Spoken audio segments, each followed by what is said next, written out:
to serve you better. Schwaba. On the next Nightlight, I welcome producer of the Mino and the Mayor Morning Show and paranormal investigator Todd Michaels. And on Milwaukee.com's Matt Miller joins the show to talk entertainment. Nightlight with Pete Schwaba. Nights 7 till 9. The Shaw, WAUK.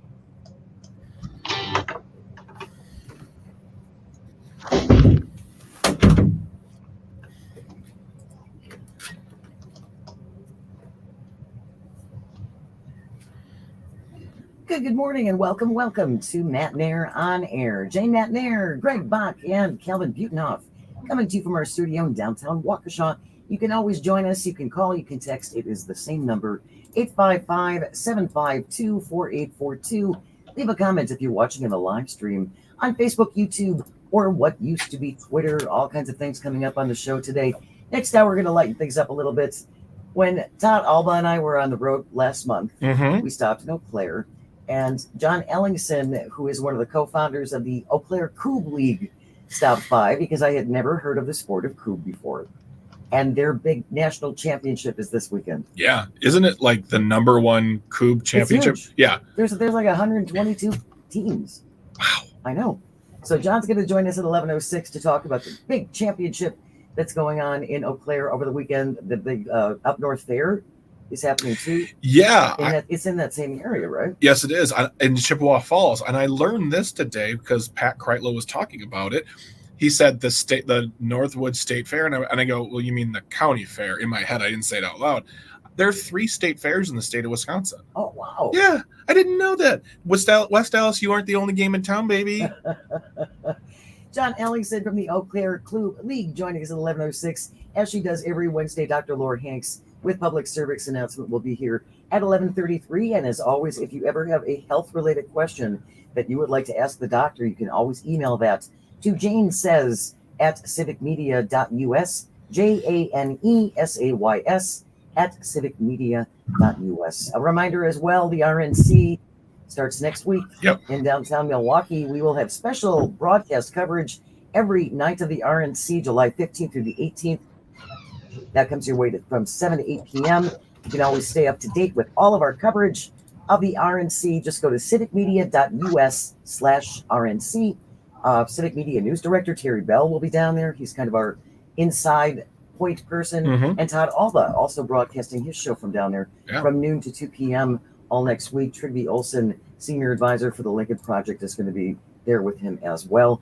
We are going to be downtown. Yeah. But we're not going to be right in the middle of everything. We're going to be at Spaces Milwaukee, which is about quarter mile north of Five Surf Forum. We're kind of outside of the security zone, so it will make it a little bit easier to navigate. It'll be a beautiful view. Yeah, it's going to be fantastic. So that is coming up next week, and we have some special guests slated for that as well. Hope you can join us. Wanted to start off, though, with let's be cool. Let's be voters. Calvin, come on! I need you to buy into. I need you to buy in on this. I need you and all of your friends, our resident young people. Let's be voters, baby. It's what all the cool kids are doing. Well, I can say that I don't want to say this too confidently because I don't want to be mistaken, but I'm pretty sure I voted in every election since I was legally able to. Seriously, there you go. Primaries too.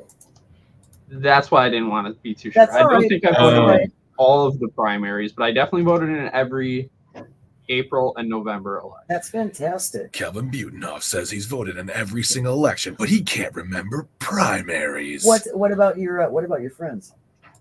I don't know. We don't really talk about it too much. I know most of my friends vote in the presidential election. Yeah. I'm not sure how engaged they are outside of that. This is your opportunity, sweet Kelby, to start talking to your friends and telling them why they need to vote, especially the August 13th primary. I was going to do the bass music again, so you'd be cool. So it's cool. So we have the cool vibe, but voting is cool. Let's be voters. It's what we do. Get involved in the process. You should have Justin Timberlake do I don't know, some kind of. Did you just try to pick let's talk about voting, baby. Let's talk about casting ballots, you and me. No? Calvin, you want to go get some lunch? We'll just. She knows how to work the boards. It's fine. It's really important. Yeah, and that we be engaged in our electoral process. Yes, there are people all over the world who are envious mm-hmm. of our right Yeah. to vote, and we still have a shocking number of people who never cast a ballot.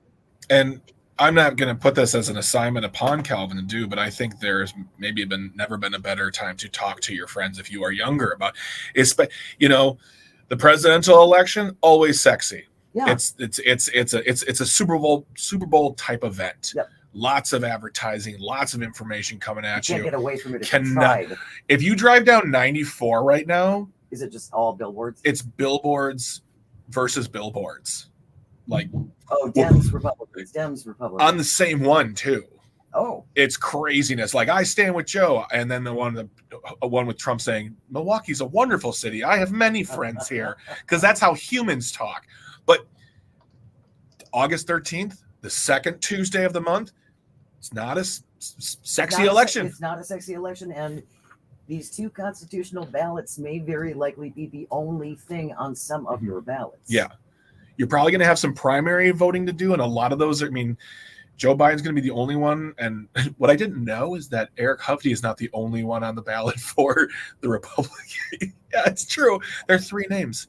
Who are the other two? Have you heard of these people? No, we have never spoken about them at all.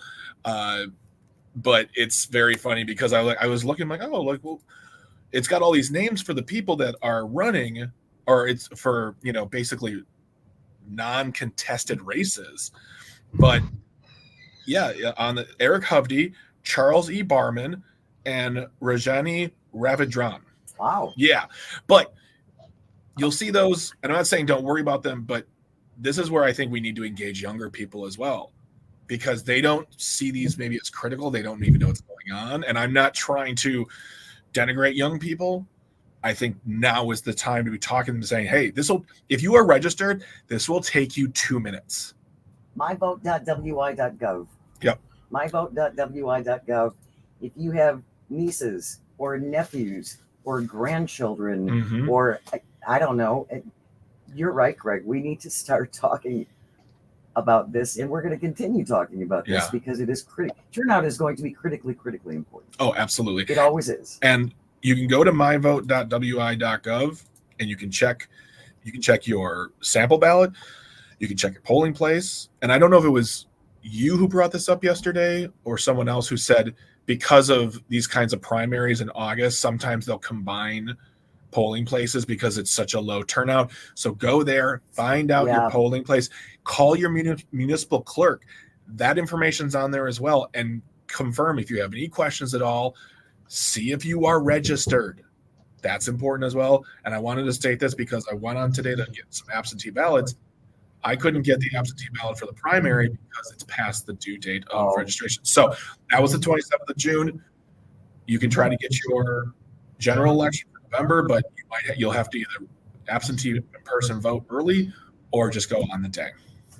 And we're going to keep talking about these two constitutional amendments that are on the August 13th primary ballot that will essentially take more power of the purse away from the governor and give it to the Republican legislature, where they can just sit on money in emergency situations because they know better what to do with money than we do. Just like everybody else. I just drinking water because whenever I hear this, I just think of PFAS. Yeah.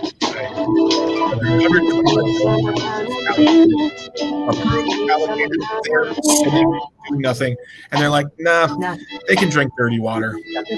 Yeah.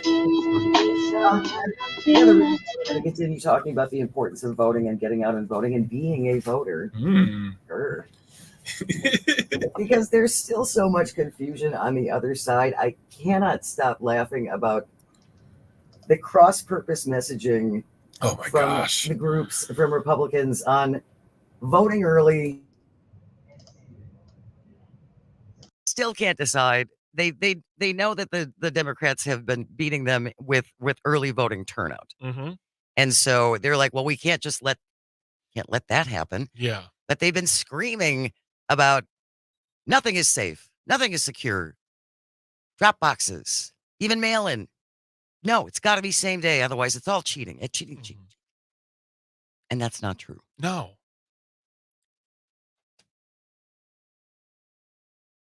Republican National Committee Chair Michael Whatley and co-chair Lara Trump, they were in Waukesha at a rally on Monday, saying Republican voters should make use of all voting options currently at their disposal, including absentee ballots. Waukesha County Chairman Paul Farrow says if you can vote early, vote early.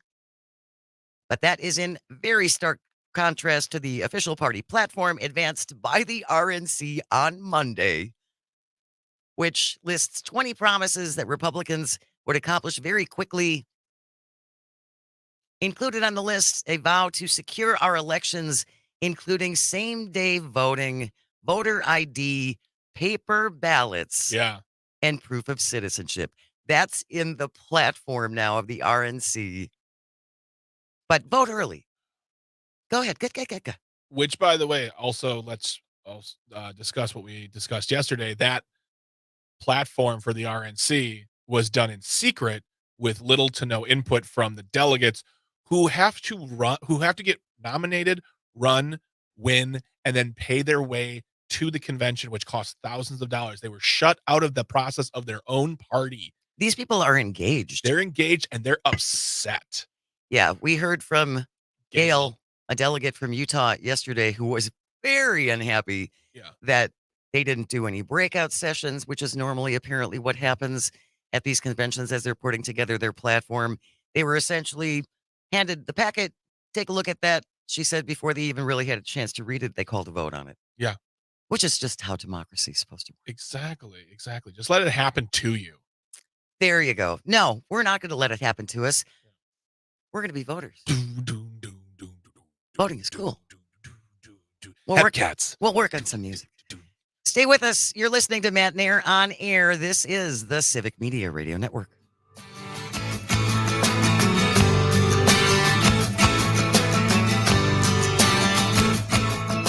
She gets mad and she starts to cry.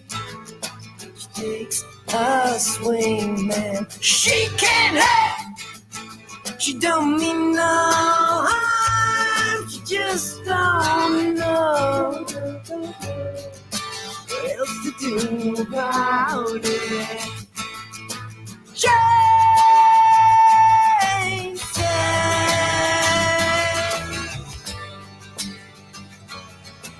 Jane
need some accountability. You need some accountability.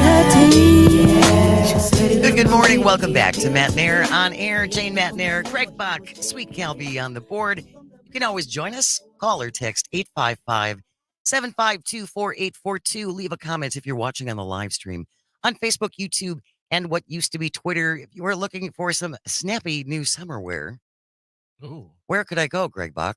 You can go to civicmedia.us, click that merch sign or shop sign. Shop sign. Shop sign. Thank you. Sorry. The shop sign, and find out what we have in store for you with our wares like t-shirts and a hat. I believe we have new stuff coming. I'm not positive. I may be making that up just to create banter. So you can entice people. Entice people. Like, what do you want to see in our merch store? That's affordable, cool, hip. Like maybe a shirt that says, I'm a Civic Media listener. I'm a voter. Be a voter. Something like that. Oh. I like that. Oh. Hey, submit your suggestions for merch. I would love to hear what ideas you guys have. Yeah, there we go. 855-752-4842. You can always email it to janesays@civicmedia.us. We have the news coming up at 10:33. When we get back from the news, we're to talk about the RNC coming to Milwaukee next week. We will be down there. Civic Media will certainly have a big presence down there. This is historic. Yeah. I'll be very interested to see the post-mortem on it, like the city after the fact. Well, and I feel badly for the businesses because we've been hearing now, too, that this has not, at least so far, turned out to be the economic boom that it was promised for a lot of the restaurants and hotels and venues and things like that. Comedy clubs too. So that will be interesting to see. Right now, though, this kind of got skipped over a little bit yesterday because there seems like such a news avalanche on a daily basis. Oh my gosh, goodness, yes. It's kind of hard to decide what to hit, and sometimes we do miss things. But Alexandria Ocasio-Cortez announced on Monday she will file impeachment articles against at least one justice on the Supreme Court in wake of their decision to give almost complete, not complete, but pretty close, immunity to the former president as he faces felony charges for his efforts to overturn the 2020 election. I don't personally think this will go anywhere. No, I don't think so either. I mean, they're not in control of the House. They have a razor-thin... The House, the GOP has a razor-thin majority, but even still, I don't think they're going to be able to convince enough Democrats to get on board for this to make a difference. Senator Sheldon Whitehouse and Senator Ron Wyden wrote a letter to Attorney General Merrick Garland asking him to appoint special counsel to investigate potential ethics and tax law violations, specifically by Supreme Court Justice Clarence Thomas. Oh, yeah. And his benefactors. I think that's the wrong term. Benefactors? I would say purchasers. Yeah. Wouldn't that be more accurate? Benefactors, come on. He's the king of, I forgot to put that down. Did I take a $300,000 luxury motorhome? Yeah. Slipped my mind. Oopsie doodles. Yeah.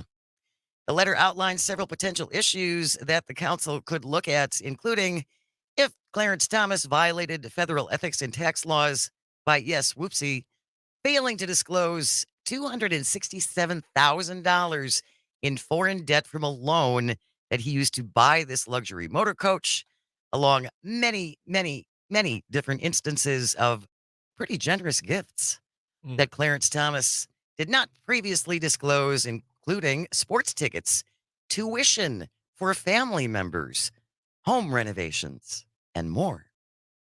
Home for his mother. Yeah, home for his mother. It's astonishing to me. Jane, this is all gratuity now. This is all gratuity. That's right. It's not a bribe. These are tips. These are, hey, buddy, thank you. Thanks for doing that thing for me. Yeah, before. That thing before. That I asked you to do. Now it's after. You did a great job. Here's a tip. Here's an RV. Yeah, well done. Yep. Again, I highly doubt anything will happen with this. No. It seems like kind of an empty gesture. It would be nice to see, and I think most of us agree with this, no matter what side of the political aisle that you're on, that our Supremes should have to follow some code of ethics that isn't enforced by them. I respectfully disagree with you on the fact that I don't think everyone thinks that. Really? Oh, yeah. I think there are plenty of people out there who think that the three most, I guess 5 most offensive people on 6. 6. Yes. No, I'd say all 9. Don't make me happy, but The 6 that they don't like are like, oh, they can do whatever they want. They're Supreme Court justices, and they're fine. I don't think this is like when we talk about fair maps and wanting a fair chance. I think when it comes to the Supreme Court, there's so much tied into personal politics, whether it be abortion access or, your president being declared a king. I don't think everyone's on board with that. I think there are some people out there like, yeah, let them do what they want. Let them run rampant. That's fine. They know what's good for America. That's the Constitution. And they sound like idiots, but it doesn't matter. Well, and as we talked off the air, remember activist judges? Yes. Years and years and years, Oh we my- heard of activist judges God, you could not enforcing the Constitution and just kind of using their own determinations on whether or not something is constitutional or not.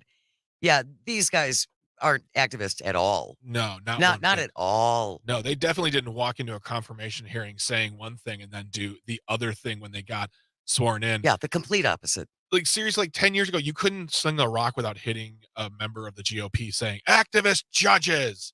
Now they're all activists. And the Supreme Court has just emboldened them by repealing the Chevron doctrine, allowing judges to be the experts, not deferring, not going to the scientists, not going to the educators, not going to anyone else who has expertise in those fields.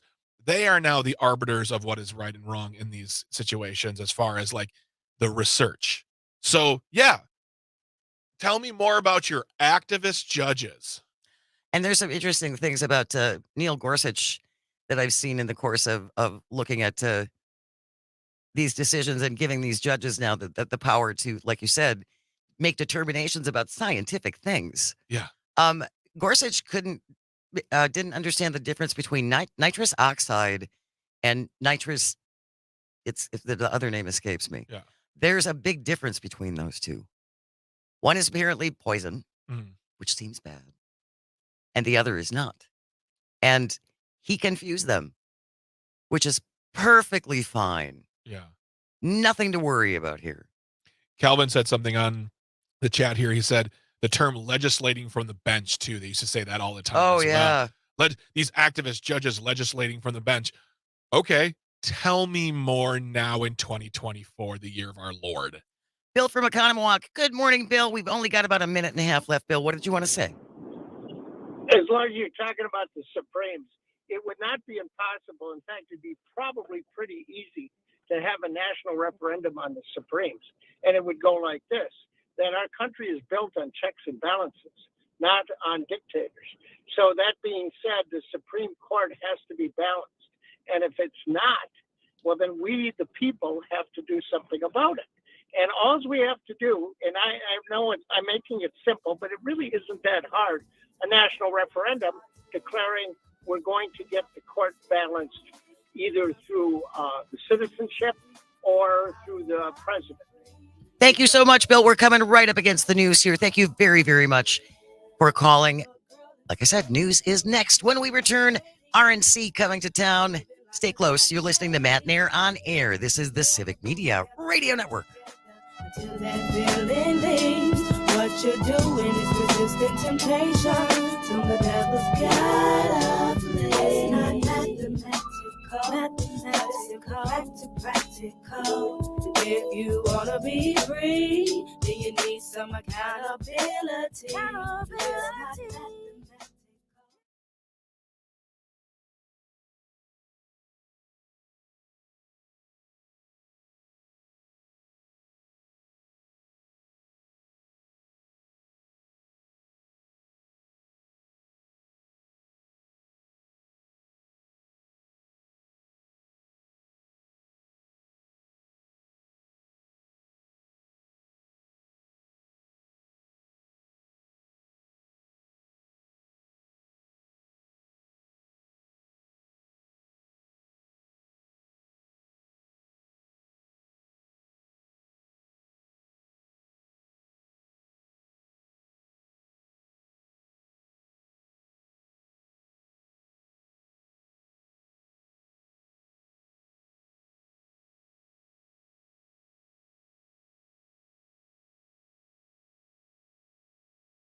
Good morning. Welcome back to Matenaer On Air. Jane Matenaer, Greg Bach, the Calvinator on the board, coming to you from our studio in downtown Waukesha. You are invited to join us at 855-752-4842. Leave a comment on the live stream if you're watching on Facebook, YouTube, and what used to be Twitter. Coming up at 11:06 next hour, lightening things up a little bit. John Ellingson, who is one of the 3 co-founders of the Eau Claire Coupe League, is going to be joining us. They have their big national championship in Eau Claire underway right now. And we're going to find very Paul Harvey of you. Well, I'm trying to. It's really interesting. I like it. It's really, really interesting. I had never heard of Coupe until Todd Alba and I went on the road last month, and we were in Eau Claire, and it's a hot spot. That is the place to be, man. Yeah. So John Ellingson will be here to talk about the Coupe National Championships. There are 122 teams. And I told him, I said, we could probably just talk team names for 20 minutes. Yeah. I'd be down for that. Right?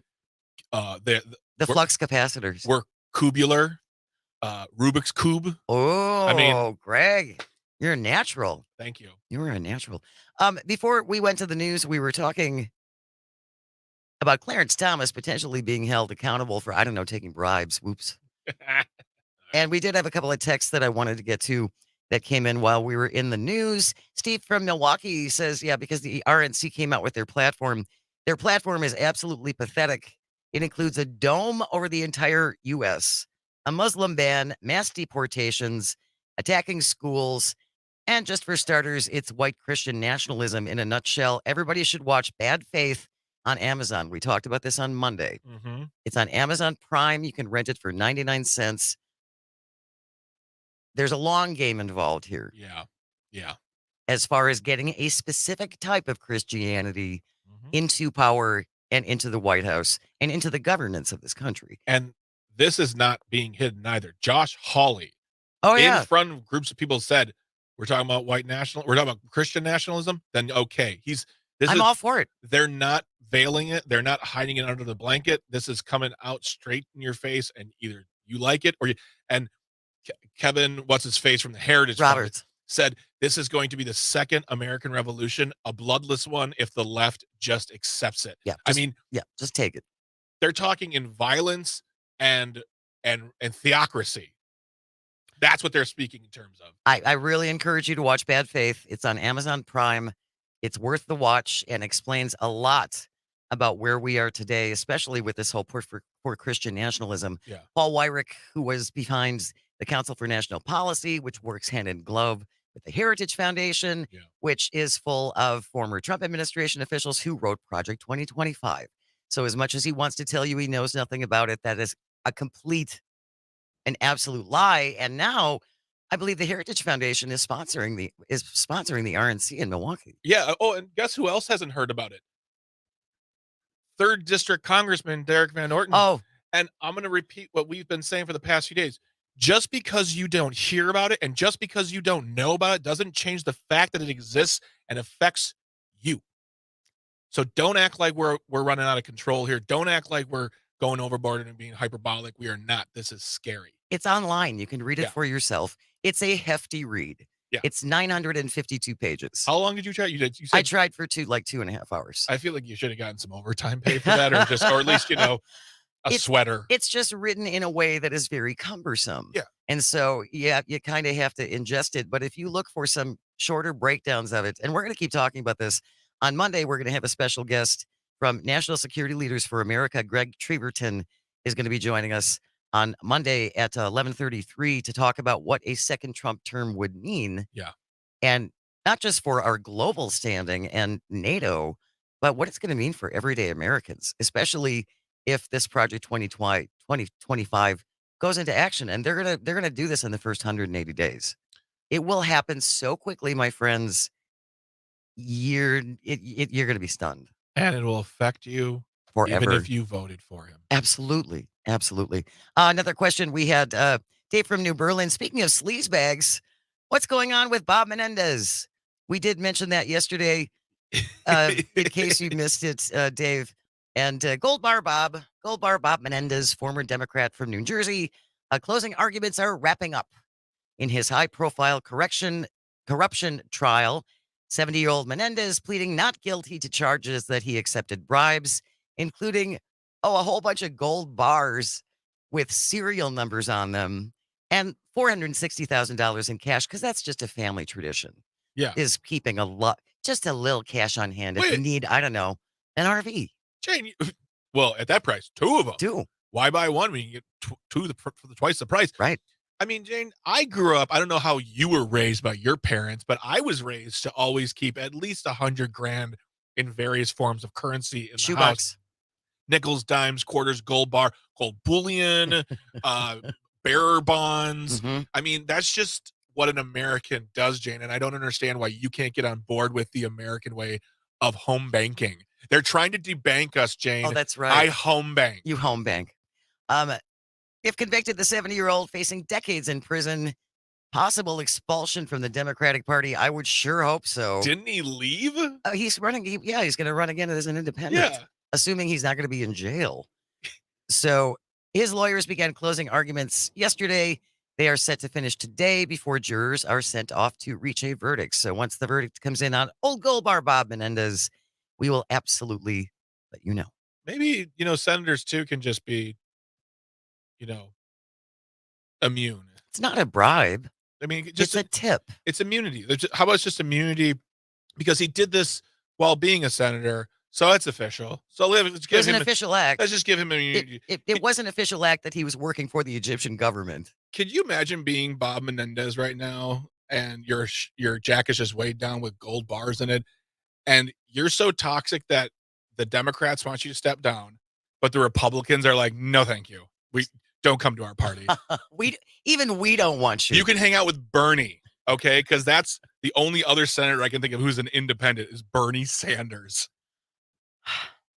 RNC starting next week in downtown Milwaukee, the Republican National Committee, the Milwaukee Protest Group. It's not actually a Milwaukee group. I believe it's a national group. I believe so too. That is going to, wants to have a protest march. Mm-hmm. They have announced they will have a new route that complies now with the Secret Service's security perimeter. Okay.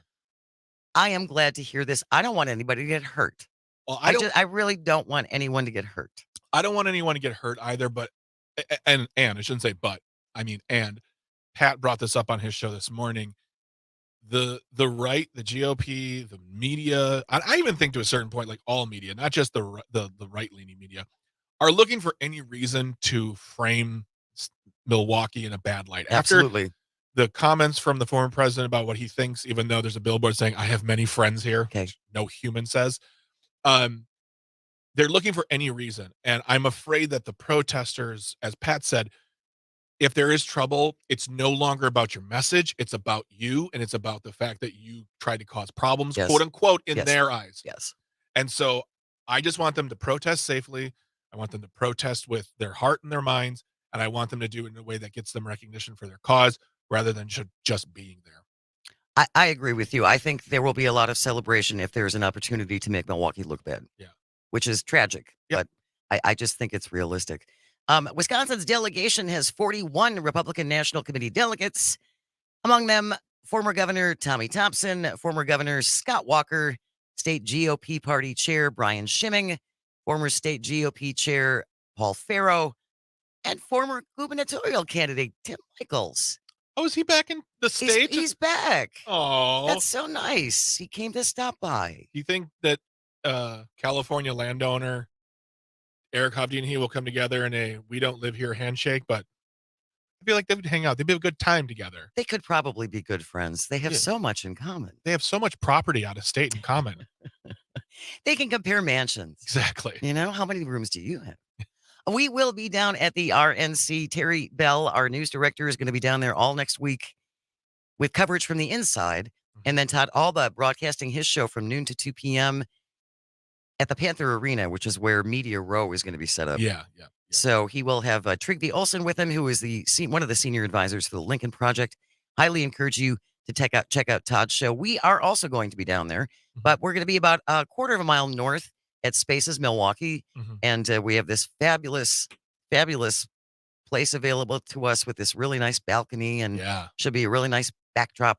So we're looking forward to that, and we will have some special guests as well. As I mentioned, We have Greg Treverton with National Security Leaders for America, who will join us on Monday to talk about what a second Donald Trump term would mean. And Donald Trump held a rally last night at his property at Doral and essentially said, yeah, I didn't really know anything about NATO. You're the one who said from the beginning that you wanted to withdraw from NATO. Yeah. But I didn't really know anything. That's so comforting when the leader of the free world just doesn't know. Well, he also thinks that women who have abortions should be punished. There has to be a punishment. That's true. There has to be a punishment, Jane. I don't know what that is, but there has to be one. Joe Zepecki will be joining us for the entire second hour on Tuesday. Joe Zepecki, of course, a political consultant. He's done a lot of inside work. He will have many, many insights. Our colleague Jim Santel, who does Amicus, a law review on Saturdays, wonderful program. He's going to join us on Wednesday, and we're going to revisit, again, a couple of these recent Supreme Court decisions that, again, I think people miss because you're living your life and that there's nothing wrong with that. But especially about the court essentially giving Donald Trump and any president complete and total immunity to be decided on a case-by-case basis by the Supreme Court, though. That's kind of a little caveat. Oh, there it is. Just a little bit. Hoping to get Dr. Kristen Lai early on. Oh, that'd be amazing. Hopefully for Thursday, we're shooting for that just to talk about.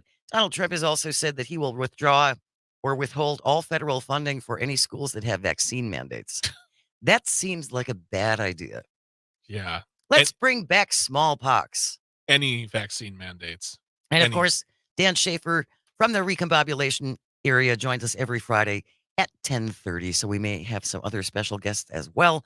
But that's coming up on Matenaer On Air for next week while we're at the Republican National Convention.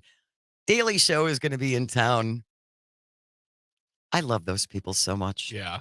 Jordan Klepper says, after Donald Trump reportedly called Milwaukee a horrible city, Jordan Klepper says, we will not be denied. We will not move past this and let horrible city live on in people's minds. We will go to bars. We will go to nightclubs. We will drink your beer and eat your cheese and prove that horrible city is a false moniker. And they're doing tapings here as well. Yes, they are. They're going to be, I think, at the Milwaukee Theater. I believe that's where they're going to be at. But yeah, they'll be here all week. And you can actually go for free, but you do have to register. Yes.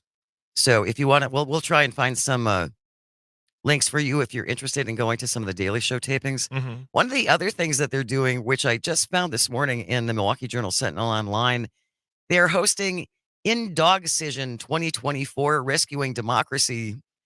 It's a voter registration pet adoption event.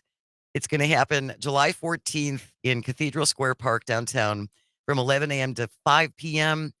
The free event designed to encourage fans to rescue dogs and democracy. They're going to have giveaways, doggy swag, pet adoptions, voter registration opportunities, meet and greet members of the Daily Show team. Ooh. I might just have to go. There you go. Wrap a big red bow around myself and find Jon Stewart and throw myself at his feet. It's just a thought. All right. Indogcision 2024, July 14th, 11 a.m. to 5 p.m. at Cathedral Square Park in downtown Milwaukee. Daily Show is going to be there. Speaking of pets, yes, we talked about this a couple of weeks ago. There is something wonderful you can do about pets if you love animals, and we love animals here on Matenaer On Air. All the details on the way. I hope you'll stay with us. You're listening to Matenaer On Air. This is the Civic Media Radio Network. Call anytime. I'll be your connection to the party line. I'm coming up, so you better get this party started. I'm coming up, I'm coming up, so you better get this party started. I'm coming up, I'm coming up, so you better get this party started. I'm coming up, so you better. I'm coming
and she woke me from my sleep. You should have heard the things she said. You know she hurt my feelings deep. I'm gonna buy me a dog. A dog? A dog. Why? Cause I need a friend now. Babe, you need all the friends you can get. I How love, now, Ground Cup? God, I love that song. The Monkees. As we come back to Matenaer on Air, Jane Matenaer, Greg Bach, Sweet Cal B on the board. You can always join us at 855-752-4842. Leave a comment if you're watching on the live stream on Facebook, YouTube, and what used to be Twitter. As we said right before we went to break, some animal news. It's really important. We talked to them, in the last couple of weeks? Yeah, the past month at least. Matic, which is Milwaukee Area Domestic Animal Control. They end up with more challenging pets than, say, other humane societies. Yeah. And surrenders and things like that. They do amazing work with the resources that they have. Very, very dedicated people. What they do is not a sexy job. I'm sure there's a lot of joy involved when you do manage to get a home for a pet, but it's a very stressful thing to do. And now they are just overwhelmed. They're overwhelmed with animals. Yeah. Well, part of the thing too is she talked about how people will use Matic to as a boarding center. Yeah, to go away for 2 weeks and then come back. Yeah, it's just that's terrible. There are currently over 100 animals available for adoption at Matic. In order to cut back on overcrowding, they've lowered adoption fees for all adoptable dogs to $4. What? Through this Sunday. $4. Typically, adoption fees range from $75 to $300. Yes. That's an enormous deal. $4. Oh, my God. All of their adoptable animals you can check out on their website. We will put a link into that in our show notes. The usual $12 licensing fee still applies. Adoption hours Monday through Friday, 11 a.m. to 6 p.m. Saturday and Sunday, 11 a.m. to 4 p.m. $4 to adopt an animal. And they have dogs. They have cats. I think they have some small mammals. I have a part in my body that says I will pay for 5 animals, including licensing fee. If you want an animal, I'll pay for it. I'll go with you on that. I mean, $4 that it's again, my friends, it's a long commitment. It's a long Please don't adopt an animal expecting this is going to be it can be challenging. These, as you said, these are challenging animals. Some of them. Yes. Some of them. But one of the things that they want to do, if you can't adopt, then maybe you can foster. Exactly. Because the worst thing for these animals is to be in these really tight spaces, kind of hyping each other into a frenzy. And that's what happens when you have these large groups of dogs and cats. They only have so much space, and they're kind of on top of each other. That way, they can get sick. They can spread things amongst each other. So maybe you can't adopt. Maybe you're not ready for that kind of commitment, which I completely understand. But consider fostering, and you can even do it like for a weekend and see how it goes. Yeah, and they'll work with you on that. Milwaukee County residents can take an adoptable dog home for a weekend sleepover. Through Maddox Weekenders Club program, weekender dogs and their necessary food and equipment are picked up Friday evening. And then you keep the pet for the weekend and you bring it back to Maddox on Sunday. And of course, if you fall in love, adoption is an option. If that happens, you can get it by the end of the week for $4, people. $4. I mean, that's just it's weird. I my dog is my dog, but every time I think about a pet, I just think about my dog, and I just think about her beautiful brown eyes, and I get sad when I close the door in front of her and she's just looking at me like, where are you going? I can't imagine all these animals being there, and people come on, if you can do it. If you can do it. And again, with the seriousness that and accepting the responsibility that this entails, these animals my dog lived, my first dog, Pierce, lived to be 17 and a half. Yeah. Barkley was 14. We're not talking about a 5-month commitment if you are going to adopt an animal. And no, you don't get to just drop them off at Natick so you can go out of town for 2 weeks and use it as free doggy daycare while you're on vacation. That's infuriating.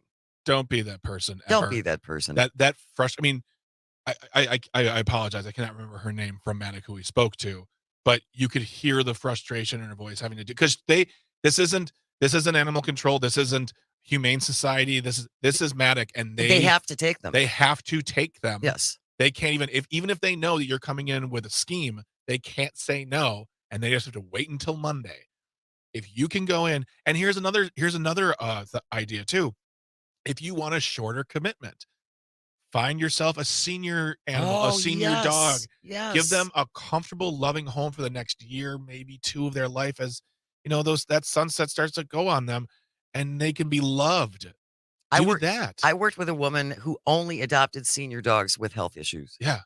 And she said, it is my goal in life to give them the best, however many months they have. Yeah. This will be the best life. That can be a shorter, if you want a short, and you're not dealing with puppy energy. Right. You're not dealing with all that stuff. A lot of times they're already trained, so you're just giving them a home. One of the officials at Natick says just to get them out of the shelter for a night or 5 days or just over the weekend really helps their behavior and health. Oh. They have stresses too. Yeah. So yes. they do. So again, consider either adopting $4 through Sunday at Matic or fostering or doing a little weekender, sleepover. Yeah. Anything you could do to help would be fantastic. We will put all of this in the show notes. Takes Greg about an hour or so to do that after the show is over. And you can find all of the shows, all previous shows on our website at civicmedia.us. So check that out as well. News is coming up next. When we return, we're talking all about Coob Championships going on in Eau Claire right now. Stay with us. You're listening to Matenaer On Air. This is the Civic Media Radio Network. Cause I need a friend now. I need a friend now. Now. Yeah. I'm gonna buy me a dog. A dog here over Fido Spot. My girl, the lum know how. 1, 2, 3, 4. 1, 2, 3, 4, 5, 6, 7. Hike! Hi. Hike. I was late on that one. I just got back from Africa, I was playing cards with the natives. Oh, Zulus? No, I usually won't. I wish I had a glass of water. Why, you thirsty? No, I want to see if my neck leaks. I'd buy a raccoon, but John already has one. 35 bucks. I'm gonna buy me a dog. Dog. Yeah. Cause I need a friend now. Yeah. Boop boop shabop bop ramble lamb. I'm gonna buy me a dog. What my girl don't let me know how. Now, brown cow. I think I'm gonna buy me a dog. Yes, sir. I'm gonna buy me a dog. If I was looking for a word to describe it.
Hi, John. Can you hear me all right?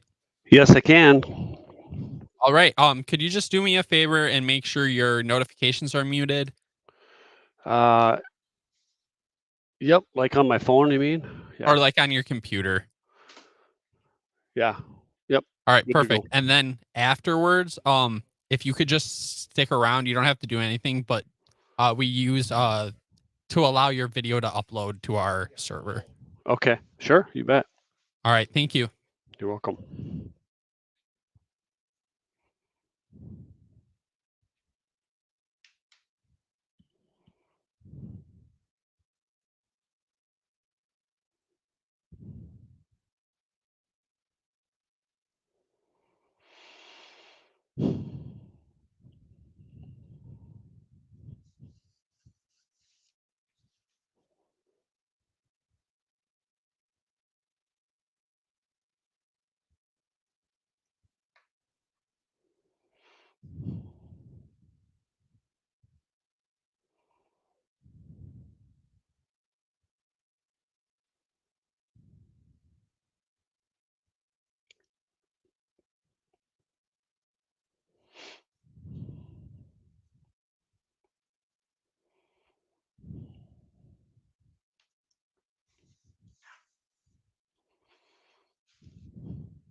Good morning and welcome to Matenaer On Air. Jane Matenaer, Greg Bach, and Calvin Butenhoff coming to you live from our studio in downtown Waukesha. You can always join us. You can call, you can text. It is the same number, 855-752-4842, or you can leave a comment if you're watching on the live stream on Facebook, YouTube, and what used to be Twitter. Just a reminder, if you are out and about in downtown Waukesha today, our very own colleague and friend Johnny Watermelon will be out at Riverside Rhythms. It happens right in downtown, right along the river. It's a really nice event, live music.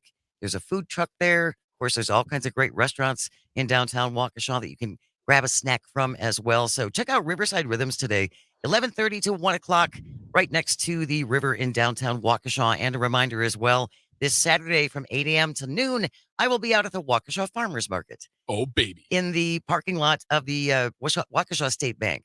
So if you want to chat, we can take a lot of time. We don't have commercial breaks we have to hit. You don't have a lot of stuff to get off your chest. You don't have FCC.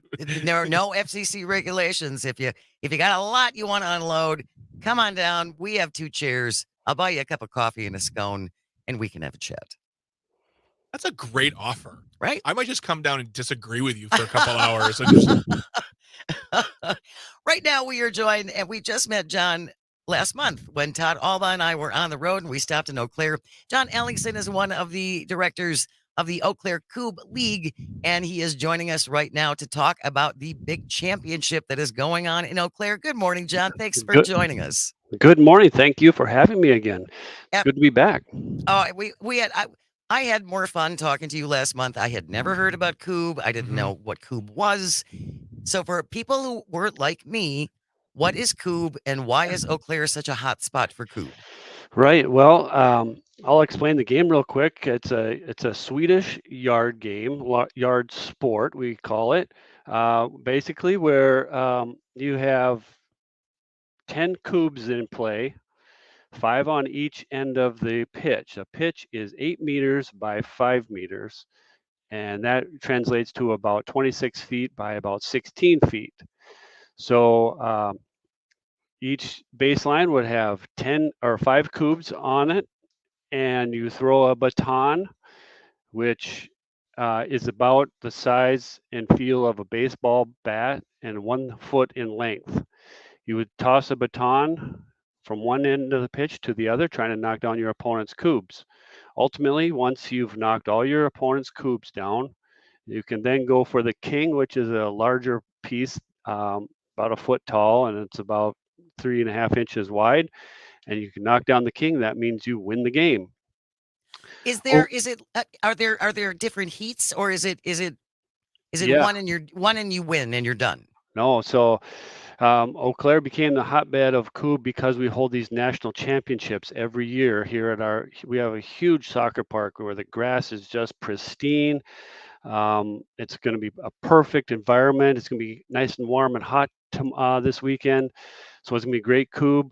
But the opening rounds of the tournament are broken into groups of 4 or 5 teams. Now we have 144 teams this year. It's the largest event that we've ever had. In the past, we've capped it out at 128, but we expanded it this year to 144, and we've got teams from all over. So we break into these groups of 4 or 5, and you play each of the other teams in the opening rounds.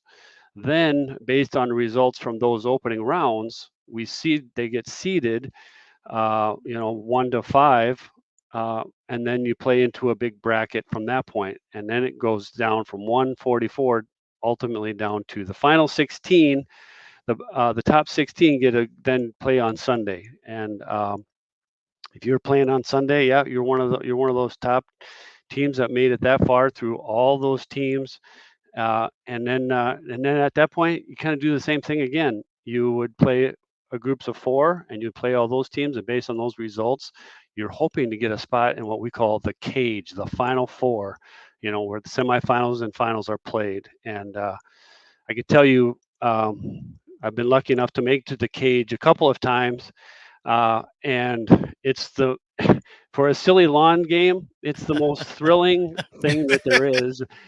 For a backyard type game, and you got 200 or 300 people all watching and cheering for every single throw and every hit or every miss, oohs and ahs. You just can't kind of. I'm describing it, but there's a lot more that you feel when you're in that position.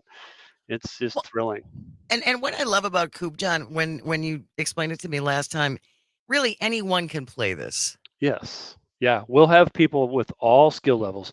There will be tons of people that are really playing it for the first time, and we've already got teams coming in from all over. They're starting to arrive right now. I know that one of the teams from Texas, the Cuberitos Rancheros, have arrived, and so they're in town, and there's just tons of teams like that coming.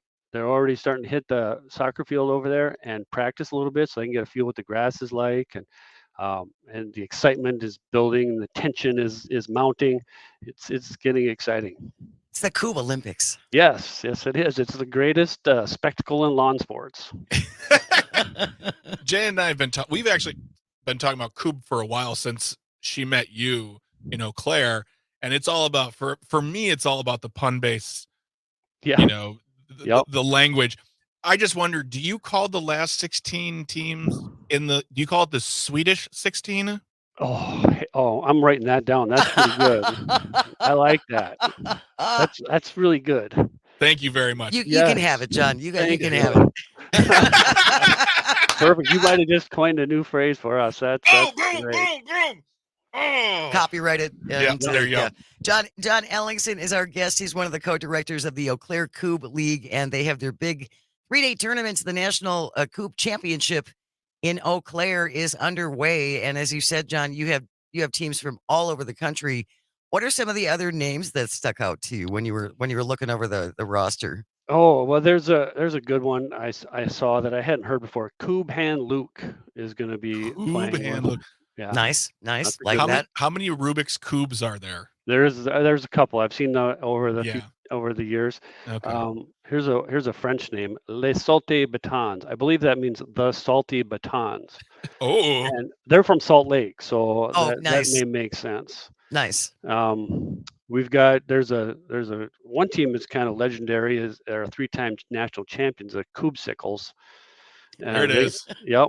And their fathers, they're local guys. They're probably in their 30s now, but they started young. But their fathers have formed a team called the Popsicles. So that's kind of neat.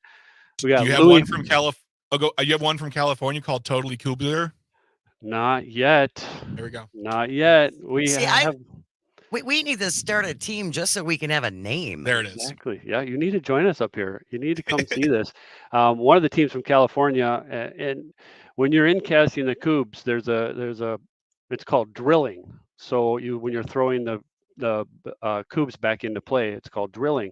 And one of the teams from California is the Beverly Drillbillies. Wow. You gotta love it. You gotta love it. Absolutely.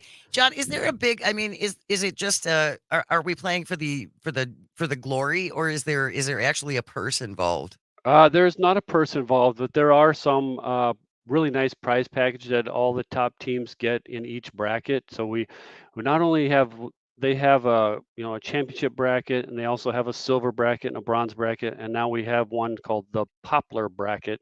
Poplar meaning the type of wood that the pieces are made out of. But the top 4 teams in each of those brackets get a really nice prize package from Visit Eau Claire.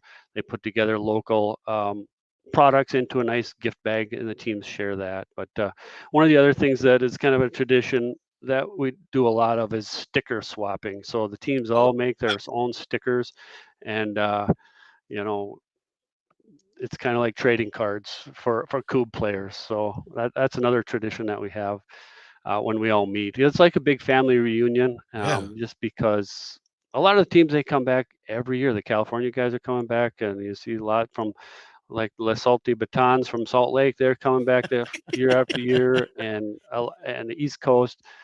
Just it's nice to see these people at this time of year every year.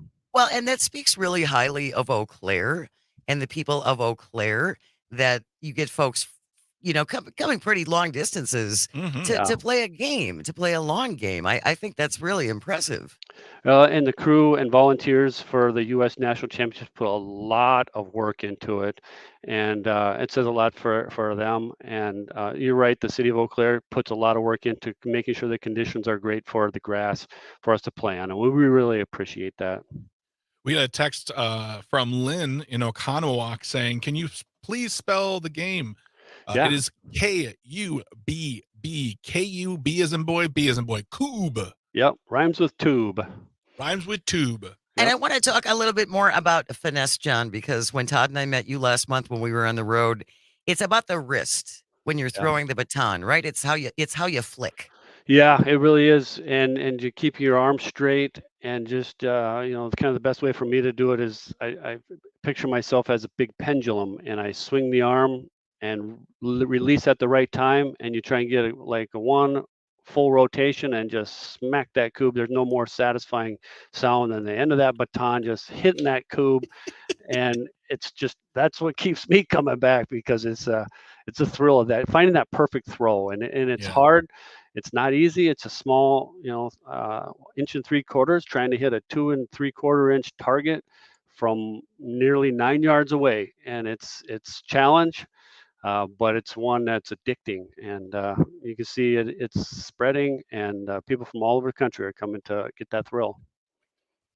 Um, Sorry, I just lost my train of thought. John Ellingson is here. He is one of the co-directors of the Eau Claire Coupe League, and we're talking about the big championship that they have going on in Eau Claire right now. Can people still attend, John, if someone is listening in the North Woods area? Yeah, well, we definitely encourage everybody to come check it out because it is filled up right now, or they might be looking for one more team, I think, last I heard.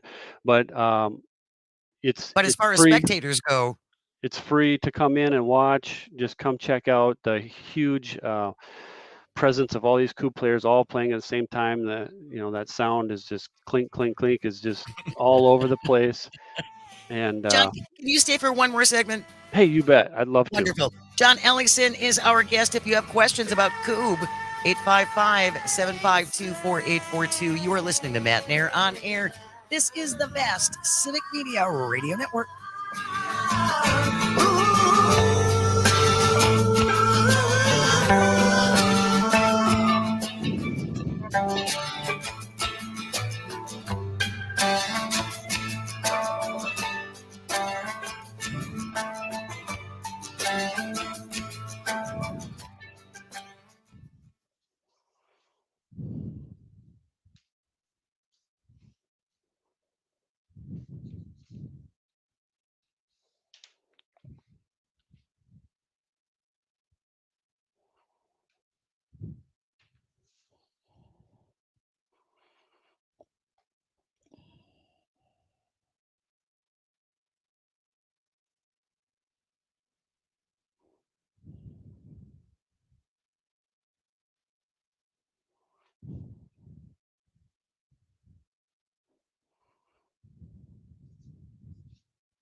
Good morning. Welcome back to Matenaer On Air. Jane Matenaer, Greg Bach, Sweet Cal B on the board, coming to you from our studio in downtown Waukesha. You can always join us. You can call, you can text. Same number, 855-752-4842, or leave a comment if you're watching on the live stream on Facebook, YouTube, and Twitter. Just a reminder, if you want to catch the Brewers game tonight, Pirates at Brewers, 6:35. Hopefully they'll have a better night than the 12-2 smoking they got. All right. We don't I'm not going to dwell on it. I just think it's important to throw it out don't there. need to repeat the score. You can listen on News from the Center, WRCE in Richland Center, 107.7 FM, 1450 AM, and WRJN in Racine, 99.9 FM, 1400 AM. Also in Kenosha, 98.1 FM. Brewers hosting the Pirates tonight at 6:35. If you're just joining us, John Ellingson is one of the co-directors of the Eau Claire Coupe League, and we're talking about the big U.S. National Coupe Championship that is underway in Eau Claire for the next couple of days. You can still go watch, John. You said that it's free, and there's teams from all over the country, 144 different teams. My sister and her husband were very involved in curling for a long time. Sure. And it sounds to me like the Coupe community is kind of the same in that people come back year after year for championships. You stay at each other's homes, right? Yep. You put each other up. Yeah. Like you said, it becomes a whole separate little family unit. Yeah. I know one guy who's hosting about 40 people. They're either camping in his yard or living in his basement for the next week, weekend here. But that is true. Host each other. But the local businesses will really benefit from it. A lot of restaurants are getting extra business. There are a lot of hotels that get booked up from people who don't know anybody in Eau Claire, Sure. that type of thing. But yeah, it's going to be exciting, and I just can't wait. And like you said, it is free to come watch. I encourage anybody to come watch and just get a feel for it. And I think once you see what happens there, and I did this for a few years before I ever played in the tournament because I didn't have a team put together just yet. But uh, it was just such a thrill just to watch everybody. You could just you got this vibe and this feeling that everybody was just there to have a good time, and they were having a good time. And it does get serious down at the end of it. On Sunday, those guys are very competitive and they are giving it their all. But overall, it's everyone's there to have a good time, and win or lose, I've never seen a bad sport. Playing Coob. Congratulate the winners every single time. It's an individual game. You're taking your turn, and you can only appreciate great play and great shots when they happen. So that's what we do. there's no contesting of the results. Every once in a while, there might be a little controversy. Some weird things happen, where blocks are laying just a certain way that makes it questionable, or throws might be a little wonky. So there gets to be some discussion sometimes, but at the end of every match that I've ever witnessed, everybody walked away as friends still. So that's great. Yeah. We did get a text from Robert and McFarland. He said, "Can you drink and play Coob?" Oh yes, that happens. Yes, that does happen. In fact, one of the teams from Arkansas will usually bring up a bunch of craft beers, and then he holds a beer swap. So you bring his craft beer from your hometown and then put it in the cooler and take one out, and you get to taste a little bit of everybody else's That's all. craft. Yeah, that's fantastic. I would say, Robert, if you're going to do that, just make sure that if you have a drink, have some hydration, maybe some club soda. Do what you want, but it's all up to you. Yes, You set that up just Absolutely. so you could say that. I told Robert to text us. So, this are Coob? Are they matches? Are they games? How are matches. they referred? Yeah, they we are matches. refer to matches. Yeah, yeah. And when you're on the team, how many times do you get up to throw? So it depends on a little bit depends on the quality of the skill level of the teams. So sometimes it can drag on if people aren't hitting very well, and sometimes I've been in matches where I have won and I have lost, where one team only gets one turn because the other team won in 2 turns. And oh wow. Yeah, it can go really fast, but sometimes it drags on and it can go. But there are time limits, so each of the matches are a best of 3, and so you have a certain amount of time to get through those 3 matches, and at the end of it, if you don't get through them, whoever was ahead, is proclaimed the winner. So it's got to stay on schedule, and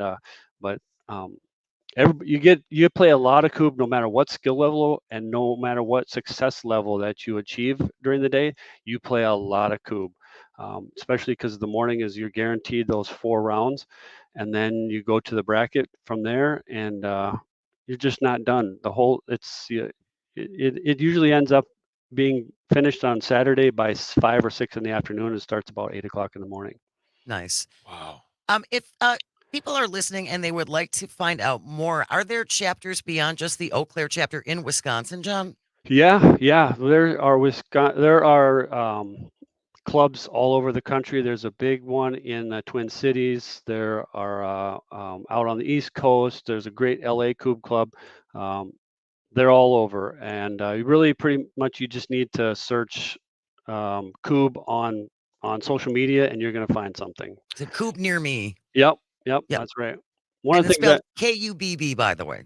Correct. Yep. I was going to mention one thing real quick too. One of the traditions that we like to do is teams are always trying to come up with kind of interesting trophies, and so a lot of times in our Coob League we'll use old pieces of Coobs and then make nice trophies out of them. I was in a tournament this last May, and it was sponsored by King Oscar Sardines, and they made a trophy out of a can of sardines. That's awesome. It's a little bit of a contest is coming up with the most interesting prizes as well. That's fun. What is your team's name, John? We're the flux capacitors. It doesn't have any cube, meaning to it other than we're a three-man team. And you look at the logo, I guess it's over here, kind of a three-part to that logo kind of come together, and that's our for one goal, and that's kind of our deal. So Well, I know we shouldn't play favorites, but go flux capacitors. Yeah, go Go get them. capacitors. Go get them. Go get them. Find out more. We will put a link up to the Eau Claire Coupe League. And again, if you want to check it out yourself, get involved. It really sounds like so much fun, John. Lots of stuff going on up there because your big fair is going on at the same time, isn't it? Yeah, it is. Yeah. The same night, Mr. Charlie Barons will be performing. It'd be cool if he stopped by the tournament, checked it out when he wasn't on stage, and who knows, get him hooked too. That'd be great. John Ellingson, one of the co-directors of the Eau Claire Coupe League. Thank you so very much for joining us. Have a great, great time during the tournament, and go flux capacitors. Go, Yeah. Thank go, you. go, I go, appreciate it. News is coming up next. Stay close. You're listening to Matenaer On Air. This is the Civic Media Radio Network.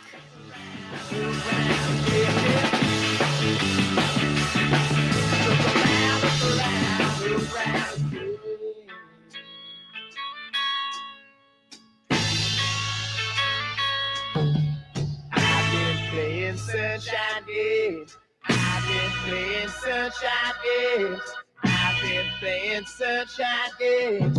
I've been playing sunshine games all of my lonely life. I've been playing sunshine games all of my lonely life. Look around, look around again. Look around again.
good morning, and welcome to Matenaer On Air. Jane Matenaer, Greg Bach, the Calvinator on the board, coming to you from our studio in downtown Waukesha. You can always join us if you have a question, 855-752-4842, or leave a comment on the live stream if you're watching on Facebook, YouTube, and the platform that Elon continues to actively ruin. As she does every week, Wednesday at this time from 11:30 to 12, Dr. Laura Hanks is here for public service announcement, and she has with her summer research student, Madison. Good morning, ladies. Thanks for joining us. Good morning. Thanks for having both of us. I like to bring friends. I can't help it. Well, and I think it's really interesting to talk to medical students and people who, like people like Madison who are starting out, and you're our future. No pressure, Madison. None at all. None at all. No. One of the things, I saw this article in the Washington Post. It got posted on Sunday. Because I think we forget that we very effectively eradicated a number of what used to be very common diseases, like measles and smallpox and mumps and things like that. And I think we've become a little cavalier about the effectiveness of vaccines because of lots of disinformation. But the Washington Post has a really large article about people who got measles before the vaccine was widely available in the early 1960s, and some of the severe ramifications that they have suffered since then, and we forget about that. I really liked how they did that. I thought that was a very interesting take because, as you said, we just don't hear about people getting measles. You don't hear about smallpox. We don't see it. In medical school, they talk more, we talk about vaccines and stuff, but we don't talk a lot about treatment for those diseases because vaccines work. Yeah. Hello. So it's, we've been all pulling our hair out, really frustrated with this like anti-vaccine movement. So I thought it was a really good idea to publish this article about, hey, this is real, and these are real people and stories. And I know when I was in medical school, we talked a lot about vaccine. I remember the professor just getting so frustrated. It was right around the time of that one lady, like Playboy model that was like doing Jenny McCarthy. Yeah. And he was like, and I just remember him being like, don't even get me started on this woman. Yeah. But that's what I remember. I don't know if you guys learn much now as far as like measles treatment. I would just say it's really interesting to also learn in a post-COVID world because there's definitely like a lot more that is talked about with regards to like vaccines. And when we approach talking with patients, it's just a different kind of conversation because we're learning how to talk about this with people who might be vaccine hesitant, and it can't be as out of sight, out of mind as some of these like eradicated diseases because COVID's right in front of us. And so I think in a way that's helped with some of those conversations, but it also has made some of those harder. Well, and again, I think it's important that people remember there are people who suffered long-term consequences because vaccines were not available. And we're talking about long-term vision problems and from measles, right? From getting the measles, or even brain swelling, because measles can involve very, very high fevers up to 104. Is Dr. Hanks frozen? They're frozen. I think she froze. We were looking at Dr. Hanks and Madison frozen in time. We'll see if that connection comes back. Yeah. Otherwise, Calvin, type in a note for. Oh, there she is. Sorry, you guys froze. Right. Yep, that's never happened here. It's the anti-vaxxers are infiltrating. It's the vaccine injured. See, when you step on my freedom, doctor, I make time stop. And can I just go back a little bit to when you mentioned Jenny McCarthy as who was one of the first ones who came out as an anti-vaxxer. Jenny McCarthy's big claim to fame was sticking out her tongue on an MTV dating show. Don't get your medical advice from her. It just is. I get all my medical advice from Joe Rogan. You're fine. It's fine. It's fine. We're going to put a link to this article in the show notes if you want. Yeah. It's Just very a- powerful. It is. These and are I all thought, individual stories. yeah, and what was actually really interesting, the individual stories were very powerful, but Madison and I were talking about the really interesting graph that showed the spike in measles in 2019, the measles outbreak. And I was telling her at that point, I was graduating residency and my daughter was about 6 months old. And I was so worried about it because measles is so, so contagious that I actually had them give her the MMR vaccine a little bit early, which they said was okay. Because I was like, I'm going across country in the middle of this outbreak. And, and I remember that. But then what's really fascinating is there's this huge outbreak and then boom, 2020, it's lowered. And you want to take a guess why that probably happened? Because people were at home. We're at home. We're masking and not around each other. So we do know that works. It's not because people all of a sudden started doing vaccines. Obviously, it was because of COVID. So I always try to find like a little bit of silver lining with COVID, things like that, where I'm like, well, at least it measles outbreak. But more importantly, we just need to really get the information out about how serious this illness is, how contagious it is, and how important and safe vaccines are. Because don't you? I think too, Dr. Laura, that people assume because it's such a rarity now to see measles and mumps and those things come back. The assumption is that they were never that serious and they were never deadly, and that's wrong. Yep, and that the vaccine is more dangerous is Right. the misconception.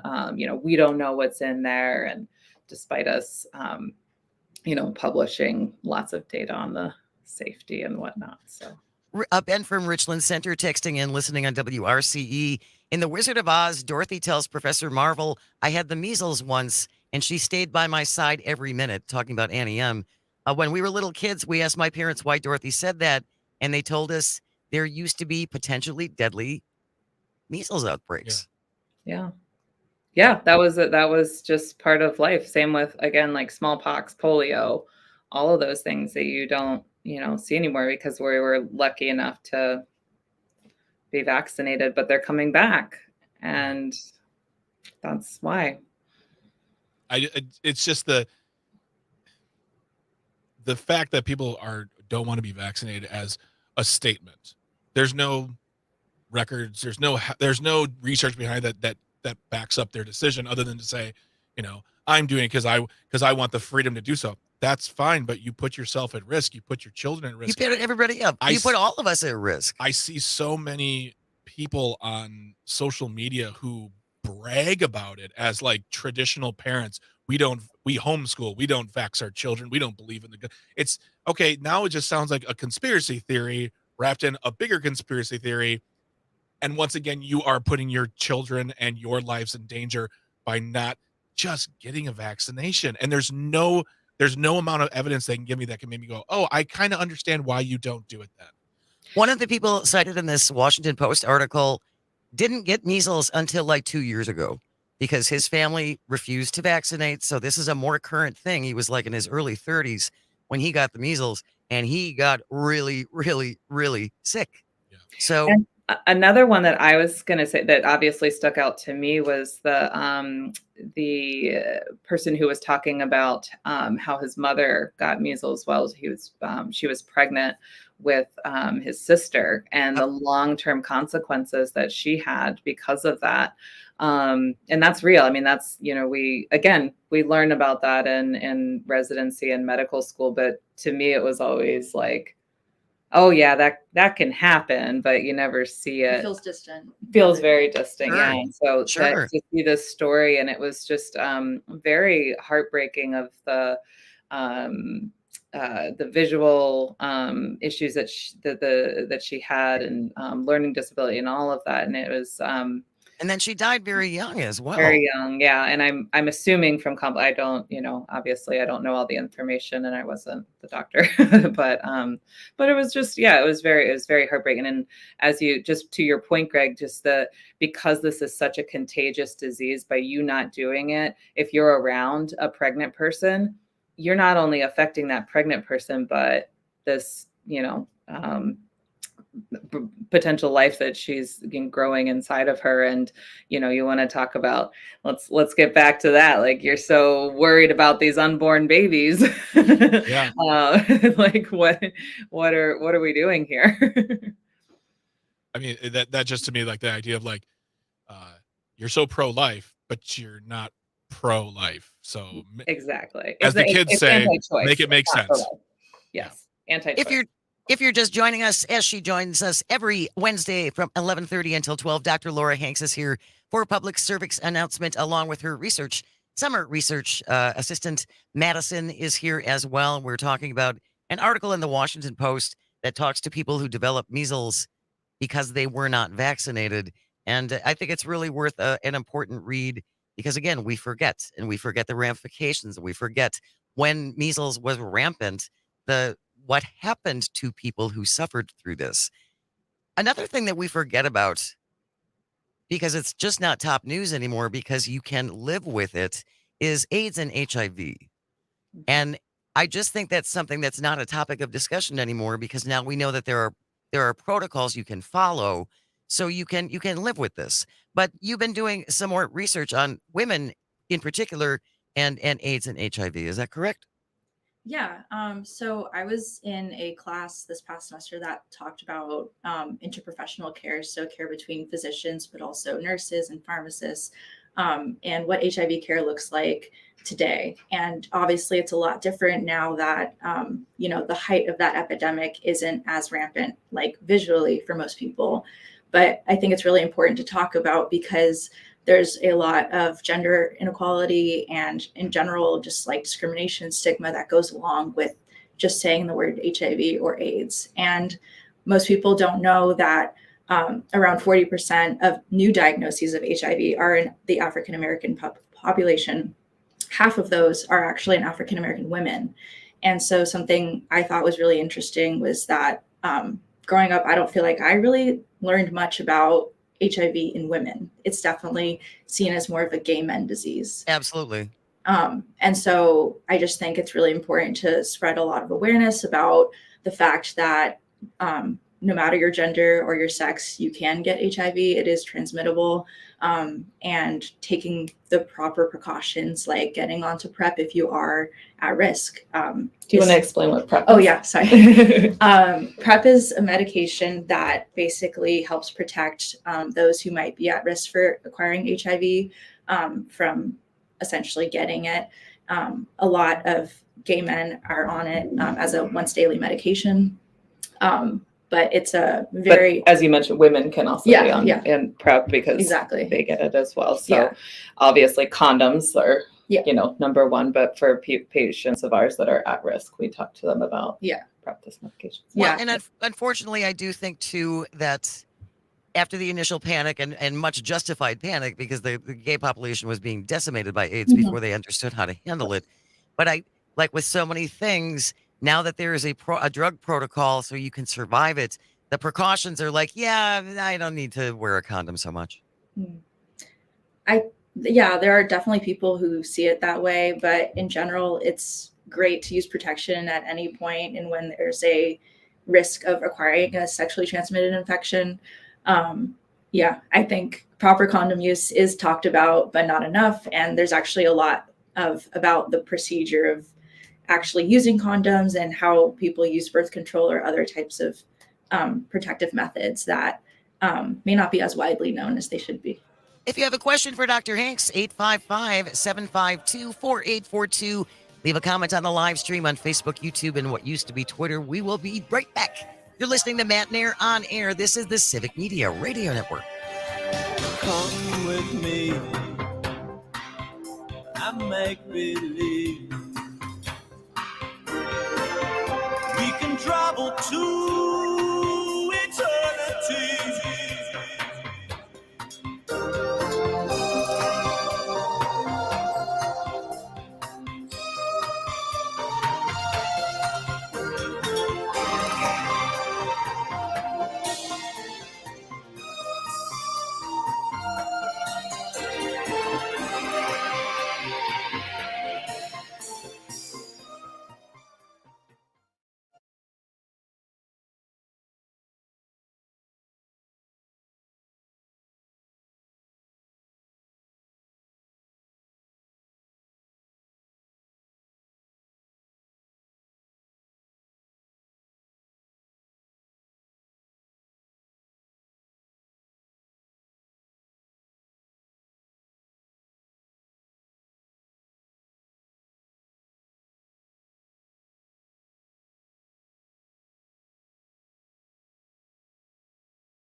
back to Matenaer On Air. Jane Matenaer, Greg Bach, Sweet Kelpie on the board, coming to you from our studio in downtown Waukesha. Call or text 855-752-4842.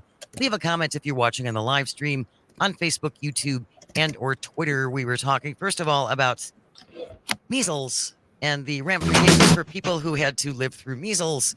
We're going to put a link to this Washington Post article in our show notes if you want to. It takes about an hour after the show for Greg to get those posted. We will have a link in there to that. Dr. Laura Hanks is here along with her research student, Madison, for public service announcement. And we were talking also about HIV and AIDS research and the importance that women appreciate how much that they can be vulnerable to. This is not just a gay men's disease, right? Exactly. Yeah. So we were talking a little bit about things that you can talk to your doctor about as far as protecting yourself and the use of condoms. What I usually tell patients when I go through a contraception conversation, ways to, for patients that don't want to get pregnant, that I usually end it with, all these things can keep you from getting pregnant, but really the best thing to keep you from getting STDs is going to be condom use if you have intercourse with someone that has a phallus. So, and then I think Madison brought up a good point that's always kind of awkward to talk about, but a proper, appropriate condom use and learning how to actually place condoms. I don't see a lot of adolescents personally, but I think it's really important for like adolescent pediatric gynecology if they have questions to talk to their doctors about. So, and then, as we mentioned, talking to, if you are interested in the medication prep, if you feel like that might be something that could be helpful for you, I think, again, talking to your doctor about that is a good place to start, as always. Andrew from Maine has a comment on the live stream, and I think he makes a good point. A high percentage of people living right now never lived through A, B, or C, meaning measles, or having to get a back alley abortion. It was never a problem for them. So it's kind of like it doesn't exist for anyone, and that simply is not the case. Yeah. We live in this very like privileged, generation essentially of just like not having gone through that, and by making these, poor decisions, we're going backwards, essentially, and it's frustrating. It's frustrating to watch. I mean, anytime I see that. What is it called? The Project 2025. So he's calling it. I can't even like get. I know, right? I can't even like start it because it's so frightening. And just, look at you right now. You're like getting hives. You're like, I'm like, oh my god! I like have a visceral reaction, like literally, because it's gonna affect all of us and so much of my work and my patients and our medical students and what they can do and learn, and it's just frightening. Well, I just saw new numbers out of Florida that the number of medical students in Florida is down like 13%. People don't want to attend medical schools in states where they're not going to allow you to learn about how to treat a patient who is having a miscarriage. This seems like a really bad idea. That will 100% affect your decision, correct? Yeah. Like what the laws are definitely for what you want to do. Yeah, I'm actually originally from out of state, and I think one thing that was worrisome for me coming here, I'm originally from California, where I never had any worry about my education being affected, and so definitely being here has given me more of like wanting to have a voice about it, because it does affect everything, really. Well, and if Trump gets a second term and Project 2025 goes into effect, there will be a federal abortion ban. And they're either going to use the Comstock Act to make it impossible to mail mifepristone and other abortion medications. There are even states that are looking at tracking women so they can't cross state lines to get medical treatment. That's nuts. Yeah, that's like nuts. What does that even look like? Like, are they going to have ultrasounds at the border? Like, I don't even. It's just like they don't think that far ahead. They just say we're going to do this, and they don't think about details one bit. That's the thing, and it's just so absurd and infuriating, and just Well, are we far away from having to travel with a man? Right. Yeah. Ugh. Yeah. You know, Really? I gotta be a guardian now? Come on. I already have enough to do. You know who I will not be traveling with a man to this weekend though is when I go see Taylor Swift. I really dislike you right now. However, we had to lighten up the mood. Greg, come on. What's your favorite Taylor Swift song? This is important. Excuse me. It's called All of Them. Get off my case right now. Seriously. All of Them, Taylor's version. There we go. There it is. There it is. I hate to point out to you that there was an opinion column in Newsweek that we're going to talk about. We may get around to it this week. The looks like a single guy author, I'm just speculating, explains why Taylor Swift is such a bad role model for young girls because she's 34 and she doesn't have any children and she's had several relationships. So suck on that, Taylor. Maybe you'll be something one day. I saw the title of that and I got so irrationally angry I couldn't read it. No, doctor. No, doctor. You got rationally angry. That's what you did. In a little bit, I just had a really quick question. I wanted to go back to, as someone who's been touched by AIDS-related deaths a few times, are they teaching kids in school about this stuff anymore? That was a quick question I wanted to ask. And we don't have a lot of time. Yeah, no, that's a hard one too, because I think that's something that can fall into the sex education that I know was on the ballot and when I lived in Washington, and they want to take that out of schools. And that's something really important to pay attention to when you're voting and being aware that kids need to learn this. Yeah. Ignorance is not power. No. Ignorance does not make you powerful, unfortunately. Ignorance just makes you vulnerable. And it doesn't protect children. No, at all.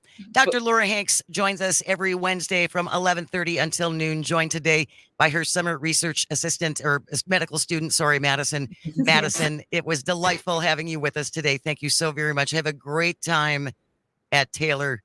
Tell her Greg says hello. Yeah, great. Have a wonderful time. I hope your seats are terrible. We will see you next week, Dr. Hanks. Thanks a lot. Bye. Stay close. News is on the way, followed by Todd Alba broadcasting live from Eau Claire. Thank you so much for listening and calling and texting. It means absolutely everything. I hope you find some joy today and you have the chance to share it. Have a great day. News is next on the Civic Media Radio Network.